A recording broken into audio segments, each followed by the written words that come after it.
Hello and welcome to the Brand and Flow podcast. I'm your host and guide, Kuru Romar, and in this podcast, we'll talk about how you can transform your business into a brand your customers won't be able to resist, as you will get to know how to stand out, attract the right people, and stay in their mind by creating a feeling, an experience, a strong reputation for your business.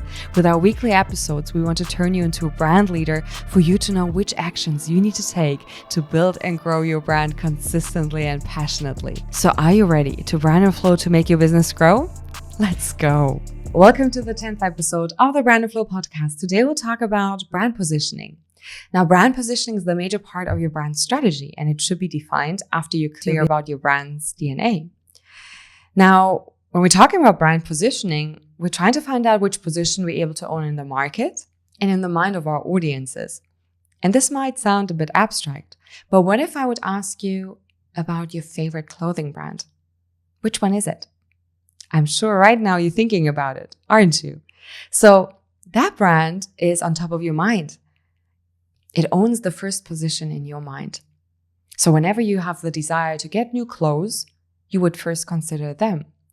And then you might have a second rank, a third rank, a fourth rank of brands that you would consider as well if you wouldn't find whatever you were searching for from the first brand. Now, what we're trying to do is we're trying to find out how we are able to stay on top of mind for our customers so that they don't just remember our business, but that they stay connected with it, that they keep buying our products, and that they always consider our brand as the first brand so that they don't go to any competitors and compare our products to them in any way. We want to stay on top of their mind. And there are 5 steps that you can consider to define your brand positioning, and we'll talk about them right now. So the first step that you need to consider, of course, if we're trying to stay on top of mind of our customers, who are our customers? So we need to get deep insights into who's our target audience, whom we're trying to sell our products or services to, whom we're trying to connect our business with. Why are we trying to send certain messages and how we need to send those messages so our target audience will feel connected to it, will feel that it's relatable to their life, and will feel that we are able to solve their pain points. So we need to gain more insights about the person that we're serving with our business. And we'll go deeper into how to do an audience research in another episode. But generally, there are many tools that you can use to find out what core desire your audience has and how you're able to fulfill it. So you would start, of course, with demographics and psychographics to gain an overview about who's that person. But you would need to dig deeper into really the factors that play a role in their life. You need to find out their identity patterns and their consumer behavior to gain more insights and be able to serve them better. So don't just stop at the general facts that will give you maybe a general overview, but that will not allow you to connect with them. That will not allow you to build deep relationships with your customers. So make sure to go deep into that and understand the person you're trying to serve. And for instance, brand archetypes are a great tool that you can use. Or you can use the elements of value, as these tools can help you to gain more insights about what your customer is looking for. What are the unmet needs that they have? Now, if we're talking about unmet needs, the second step of your positioning is to find out who are your competitors. Because in order to have unmet needs, we need to find out what are our competitors doing? What are they offering? And what are our shared audiences missing that we are able to improve and be better? So the second step, getting deeper into your competitor research. Now, a lot of people, when they find out more insights and facts about their competitors, they're trying to copy whatever works for the competitor. But that's not what we're trying to do. We're trying to get an overview about what kind of competitors exist in the marketplace. And we're trying to find out how they're serving our shared audience. And by the way, that's important.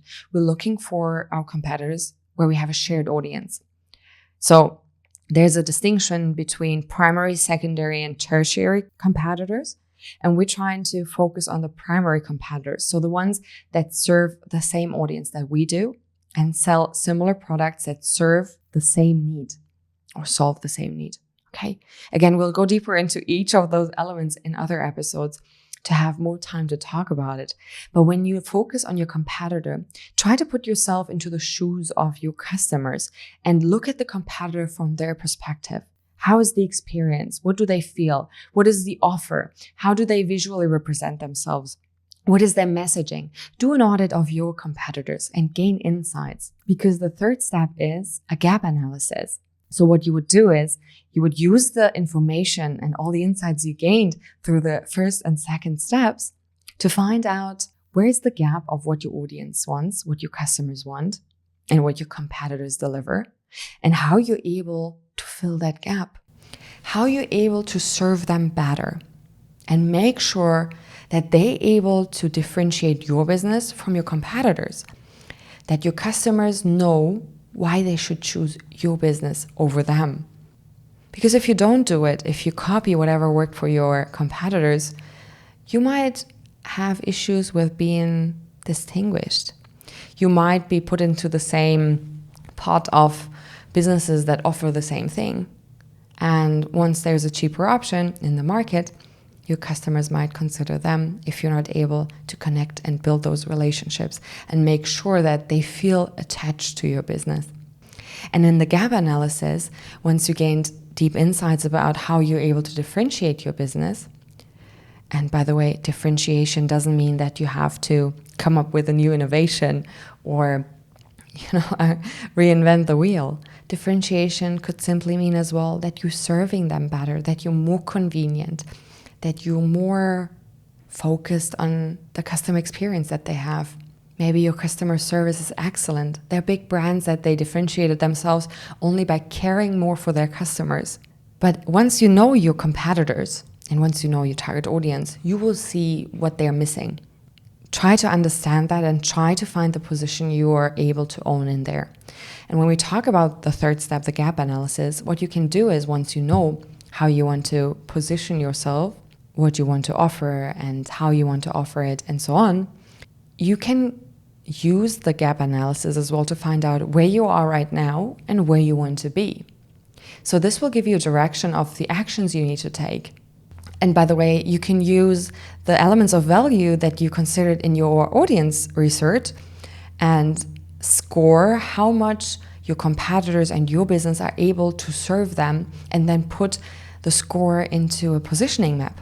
So you would see as well where each competitor is ranked, and you can visually see where you are able to position yourself in the marketplace.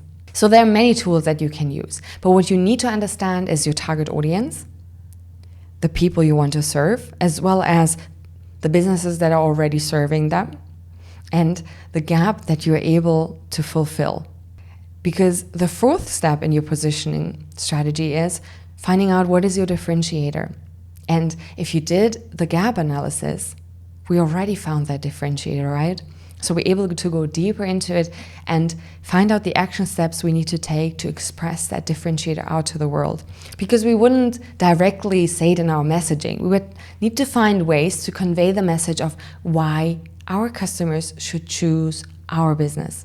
So after you're clear about your target audience, your competitors, the gap, and your differentiator, you're able to come to the last step, which is defining your positioning statement. Now, your positioning statement sums up everything that you've worked on. And the reason why we should write a positioning statement is simply because it helps you to focus. Because you have to write down who your target audience is, what is your key benefit, what challenges they're facing, and how you're able to offer them something that differentiates you from your competitors. So everything that you worked on before, right? And it will help you to gain clarity, and it will help you to decide and focus. Remember, in a brand strategy, we're always trying to narrow everything down so we're able to have that clarity. There are a lot of opportunities that we're able to serve, and there are a lot of action steps that we can take. But in order to achieve our goal, we need to decide. And deciding only comes from eliminating other actions or other directions that we could go. So let's go through an example of a positioning statement that you can use to define your positioning.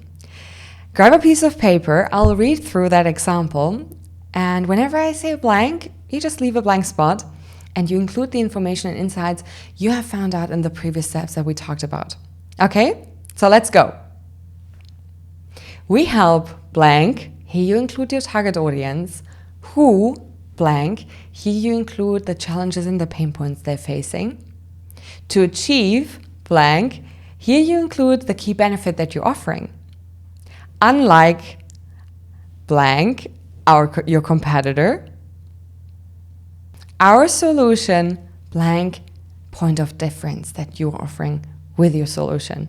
So for example, my positioning statement would be, we help passionate small to medium-sized business owners who are not clear about how to express their business, to build, grow, and manage their brand, to achieve more sales through deeper connections. Unlike other competitors, our solution is not focused on a document where we tell them what they need to do. Instead, we're providing them with a know-how how to turn a plan into action, to consistently and passionately express their business to be more profitable. So you see, I'm including my target audience here, and I'm saying that if they want to know how to take action, instead of just having a piece of paper that will tell them what to do and not to do, I'm able to give them the knowledge and the expertise they need to take action and to be confidently expressing their business. So that's what my business stands for, and that's the reason why we exist, and that's how I want to position myself, and that's why I'm a branding coach, just to give you more insights on that. So try the positioning statement with your business and let me know how it worked. Connect with me and just let me know how the positioning of your brand has worked out for you. Take your time with this. It can take longer, and it should be something that you should focus your time and efforts on, because it's really fundamental for you to know where you want to position yourself and how you want to be remembered. What is the triggers that you want to pull in order for people to remember your business, and how you want to stay in their minds? You have that power to influence them. You have the power to influence the perceptions they have about your business. So use that power. And if you have any questions, connect with me. And I hope to see you in the next episode of the Brand and Flow podcast. Thank you so much for listening. I hope you enjoyed this episode and it was helpful for you. To provide you more insights and tips, I need your feedback. So please rate or leave a review. Connect with me. And if you know a passionate entrepreneur who would benefit from this episode, share it with them so we can grow together. Can't wait to have you back in the next episode of the Brand and Flow podcast. Until then, don't forget, if you brand and flow, your business will grow.